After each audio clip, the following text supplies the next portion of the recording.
Friends, आप सभी का एक बार फिर से बहुत बहुत स्वागत है हमारे यूट्यूब चैनल एविएशन जगत में। तो दोस्तों, आज हम पढ़ने वाले हैं एयरबस के इलेक्ट्रिकल सिस्टम के बारे में, जो कि है 8824 कि उसके पावर सिस्टम के बारे में पढ़ेंगे कि किस प्रकार से जो जनरेटर होते हैं, एपीयू होते हैं, और जो एक्सटर्नल पावर होता है, जो एसेंशियल हमारा पावर होता है, किस प्रकार से मिलता है एयरक्राफ्ट में, कैसे कैसे उनका फंक्शन होता है, इसके बारे में बेसिकली पढ़ेंगे। जो पूरा इलेक्ट्रिकल का एक सर्किट होता है, हम उसके बारे में यहाँ पर पढ़ने वाले हैं, जो काफ़ी ज़्यादा इंपॉर्टेंट होता है। तो शुरू करते हैं इस वीडियो को। लेकिन शुरू करने से पहले चैनल पर ना प्लीज सब्सक्राइब कर लेना, सपोर्ट कर लेना एविएशन जगत का। देखिए, सबसे पहले जो मेन पावर सोर्स होते हैं वो क्या क्या होते हैं। जनरेटर वन होता है जिसमें आईडीजी वन लगा रहता है, आईडीजी बोलते हैं उसको, आईडीजी लगा रहता है। जनरेटर टू होता है, एपीयू होता है, एक्सटर्नल पावर होता है। ये चार मेन पावर सोर्स होते हैं एक एयरक्राफ्ट, एक एयरबस 320 फैमिली के लिए। ओके, अब देखिए हमारा जो जनरेटर वन है उसमें क्या लगा है, आईडीजी, इंटीग्रेटेड ड्राइव जनरेटर्स। इनका बेसिकली काम क्या होता है, एसी पावर प्रोवाइड करते हैं। जब एसी पावर प्रोवाइड करते हैं उससे पहले जीसीयू लगा रहता है, generator control unit. A monitor करेगा कि जो भी पावर निकल रहा है जीजी से वो सही अमाउंट में है कि नहीं है। फिर उसके बाद जो है पावर आगे जाएगा तो एसी पावर जाएगा कहाँ, टीआर में जाएगा, ट्रांसफार्मर रेक्टिफायर उसको बोलते हैं। टीआर क्या कन्वर्ट करेगा, एसी को डीसी में कन्वर्ट कर देगा टीआर।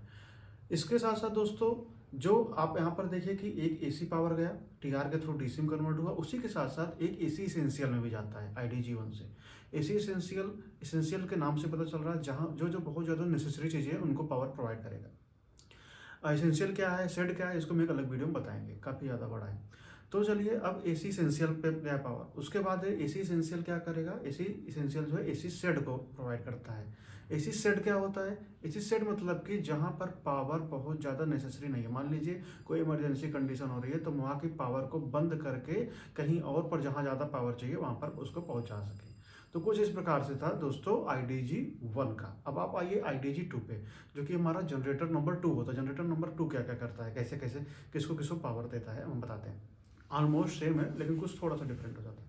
जनरेटर टू भी सेम जो है आईडीजी लगा रहता है उसमें।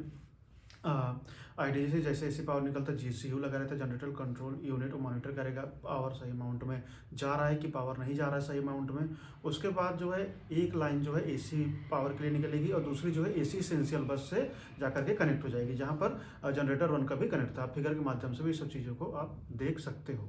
ठीक है, अब जब एसी पावर आगे बढ़ेगा टीआर से आकर मिलेगा, टीआर क्या कन्वर्ट कर देगा, उसको डीसी में कन्वर्ट कर देगा। आफ्टर डीसी जैसे पावर डीसी में कन्वर्ट होगा, फिर उसी के साथ साथ यहाँ पर एसी इसेंशियल में कन्वर्ट होगा और एसी इसेंशियल जो है एसी सेट को जाएगा। अब ये बेसिकली हुआ हमारा जनरेटर वन और जनरेटर टू।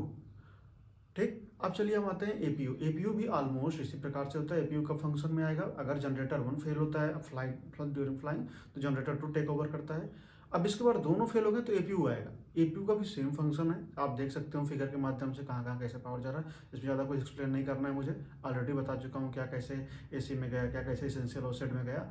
अब चलिए, अगर हमारा यहाँ पर एपीयू भी फेल हो जाता है तो कौन आ जाता है काम करने के लिए, तब आता है दोस्तों रेड। एक्सटर्नल पावर तो ग्राउंड के लिए रेड होता है। रेड क्या है, रैम एयर टरबाइन, इसको क्या बोलते हैं, ये जो इमरजेंसी के टाइम में इसका हम यूज करते हैं। कब, जब हमारे एयरक्राफ्ट की स्पीड 100 नॉट्स के ऊपर होती है और दोनों हमारे आईडीजी फेल हो गए हैं और उसके साथ साथ हमारा आईपीयू भी फेल हो चुका है, तो उस टाइम हमारा रेड टेक ओवर करेगा और एयरक्राफ्ट की स्पीड 100 नॉट से ऊपर होनी चाहिए। रेड क्या प्रोवाइड करता है, रेड जो है दोस्तों एसी इसेंशियल पावर प्रोवाइड करेगा। उसके साथ साथ इसका जो एक तो एसी इसेंशियल में गया, एक एसी सेट में जो है डायरेक्ट जाता है। उसके साथ साथ जो है एक एसी पावर जो निकलता है वो टीआर थ्री होता है, टीआर थ्री से कन्वर्ट करके डीसी में कन्वर्ट कर देता है और वहाँ पर DC essential and DC set को मिलता है टीआर थ्री के थ्रू। चलिए, अब हम लास्ट बात करें, मान लीजिए कि रेड भी काम नहीं कर रहा। अगर देखिए रेड कब काम करता है, जब आपकी स्पीड मोर देन 100 नॉट्स होती है। अभी मैं इन सभी के पावर के बारे में भी आपको बताने वाला हूँ कि इसका कितना पावर है। मान लीजिए आपके एयरक्राफ्ट की स्पीड मोर देन 100 नॉट्स हो गई, तब तो आपका रेड ओपन हुआ। ठीक है, ध्यान रखना, जो रेड ओपन होता है वो ब्लू हाइड्रोलिक सिस्टम की हेल्प से ओपन होता है, नीचे जाता है। और ये भी ध्यान रखना कि इसको जो ओपन करने का टाइम, लाइक आपका दोनों आईडीजी और एपीयू आपका फेल हो गया, तो जब रेड अब आया फंक्शन में तो कुछ टाइम लगेगा इसके बीच में, कुछ टाइम होगा। ऐसा तो ही नहीं फटाक से रेड ओपन हो गया, पावर सबको देने लगा, कुछ टाइम लगेगा। तो जो वो टाइम लगता है रेड के ओपन होने में, वहाँ पर एसी इसेंशियल और डीसी इसेंशियल किससे मिलेगा आपको, AC इसेंशियल मिलेगा आपको बैटरी 1 से एंड DC इसेंशियल आपको मिलेगा बैटरी नंबर 2 से। कैसे क्या मिलता है बताने वाले हैं और हम पावर के बारे में बताने वाले हैं। चलिए अब मान लीजिए दोस्तों, अब आपके एयरक्राफ्ट की स्पीड बिलो 100 नॉट्स है, ठीक है। तो अभी इस टाइम में रैट काम नहीं करता है। इस टाइम क्या होगा, इस टाइम बैटरी 1 एंड बैटरी 2 अपना काम करना यहाँ पर स्टार्ट करेंगे। बैटरी जो है सिस्टम काम करना स्टार्ट करेंगे। बैटरी 1 की हेल्प से हमें क्या क्या मिलता है, बैटरी 1 की हेल्प से तो DC पावर मिलेगा। दूसरा, उसमें स्टैटिक इन्वर्टर दोस्तों लगा रहता है। स्टैटिक इन्वर्टर क्या करता है, DC को AC में कन्वर्ट करेगा। AC इसेंशियल और AC सेट प्रोवाइड करेगा वो, ठीक है। AC essential and AC set. चलिए अब बात करते हैं दोस्तों, इसके साथ साथ हमारा बैटरी 2 क्या प्रोवाइड करता है।